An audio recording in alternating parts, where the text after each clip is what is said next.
రెండవ కొరింథీ 7వ అధ్యాయం. ప్రియులారా, మనకు ఈ వాగ్దానములు ఉన్నవి గనుక దేవుని భయముతో పరిశుద్ధతను సంపూర్తి చేసుకొనుచు శరీరమునకును ఆత్మకును కలిగిన సమస్త కల్మషము నుండి మనలను పవిత్రులనుగా చేసుకొందము. మమ్మును మీ హృదయములలో చేర్చుకొనుడి. మేమెవనికి అన్యాయము చేయలేదు, ఎవరిని చెరపలేదు, ఎవరిని మోసము చేయలేదు. మీకు శిక్షా విధి కలగజేయవలెనని నేనిలాగు చెప్పలేదు. చనిపోయినా గాని జీవించినా గాని మీరును మేమును కూడా ఉండవలెననియు మీరు మా హృదయములలో ఉన్నారనియు నేను లోగడ చెప్పి తిని గదా. మీ ఎడల నేను బహుధైర్యముగా మాటలాడుచున్నాను.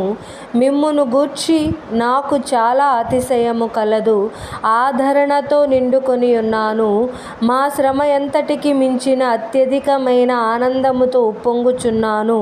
మేము మాసిదోనియాకు వచ్చినప్పుడును మా శరీరము ఏమాత్రమును విశ్రాంతి పొందలేదు. ఎటు బోయినను మాకు శ్రమయే కలిగెను. వెలుపట పోరాటములు, లోపట భయములు ఉండెను. అయినను దీనులను ఆదరించు దేవుడు తీతు రాక వలన మమ్మును ఆదరించెను. తీతు రాక వలన మాత్రమే కాకుండా అతడు మీ అత్యాభిలాషను, మీ అంగలార్పును, నా విషయమై మీకు కలిగిన అత్యాసక్తిని మాకు తెలుపుచు తాను మీ విషయమై పొందిన ఆదరణ వలన కూడా మమ్మును ఆదరించెను గనుక నేను మరీ ఎక్కువగా సంతోషించి తిని. నేను వ్రాసిన పత్రిక వలన మిమ్మును దుఃఖపెట్టినందున విచారపడను. నాకు విచారము కలిగినను ఆ పత్రిక మిమ్మును స్వల్పకాలము మట్టుకే దుఃఖపెట్టెనని తెలుసుకొని ఉన్నాను. మీరు దుఃఖపడితిరని సంతోషించుట లేదు గాని మీరు దుఃఖపడి మారు మనసు పొందితిరని ఇప్పుడు సంతోషించుచున్నాను. ఎలయనగా ఏ విషయములోనైనను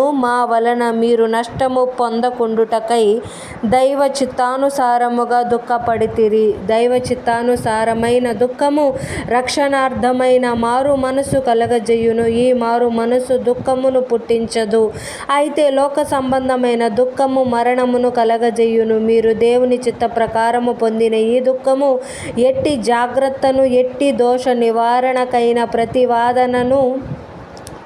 వాదమును, ఎట్టి ఆగ్రహమును, ఎట్టి భయమును, ఎట్టి అభిలాషను, ఎట్టి ఆసక్తిని, ఎట్టి ప్రతిదండనను మీలో పుట్టించెనో చూడుడి. ఆ కార్యమును గూర్చి సమస్త విషయములలోనూ మీరు నిర్దోషులై ఉన్నారని రుజువు పరచుకొంటిరి. నేను మీకు వ్రాసినను ఆ దుష్కార్యము చేసిన వాని నిమిత్తము వ్రాయలేదు, వాని వలన అన్యాయము పొందిన వాని నిమిత్తమైనను వ్రాయలేదు. మా ఎడల మీకున్న ఆసక్తి దేవుని ఎదుట మీ మధ్య బాహాట మగుటకే వ్రాసి తిని. ఇందుచేత మేము ఆదరింపబడితిమి. అంతేకాదు, మాకు ఈ ఆదరణ కలిగినప్పుడు తీతు యొక్క ఆత్మ మీ అందరి వలన విశ్రాంతి పొందినందున అతని సంతోషమును చూచి మరీ ఎక్కువగా మేము సంతోషించితిమి. ఏలయనగా నేనతని ఎదుట మీ విషయమై ఏ అతిశయపు మాటలు చెప్పినను నేను సిగ్గుపరచబడలేదు. మేమెలాగు అన్నిటినీ మీతో నిజముగా చెప్పితిమో అలాగే